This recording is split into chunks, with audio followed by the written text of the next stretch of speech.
केटाहरू बिहानदेखि बेलुकासम्म पसिना काम गर्छन् होइन, अनि रेस्ट गर्नको लागि घर सम्झिन्छन् कि आइसकेपछि उनीहरू त रेस्ट गर्छन्, तर त्यहीँनिर महिला के बिहान 6 बजेदेखि उठेर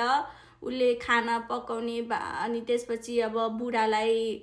टिफिन बनाइदिने, अफिस पठाउने, बच्चाहरूलाई लुगा लगाइदिने, अब आइरन साइरन सबै गरेर उसलाई खुवाएर पिलाएर होइन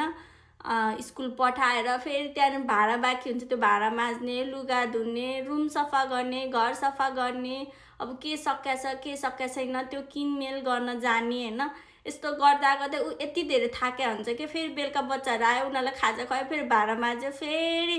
लन्च डिनर रेडी बनायो, भाँडा माझ, खुवाऊ पिलाऊ सुताऊ, उसले एकछिन रेस्ट पाएको हुँदैन कि, त्यही पनि बिना तलबको होइन।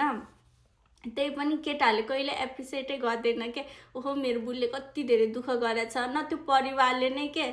न 1 रुपियाँ पैसा पाएको छ न केही गरेछ, त्यही पनि दुःख मरिमेटी गरेर त बराबर गरेछ नि होइन। त्यही पनि केही के भन्छ रेस्पेक्ट हुँदैन क्या, अनि किन केटीहरू बाहिर गएर काम गर्न खोज्दैन, खोज्छ नि हो कि।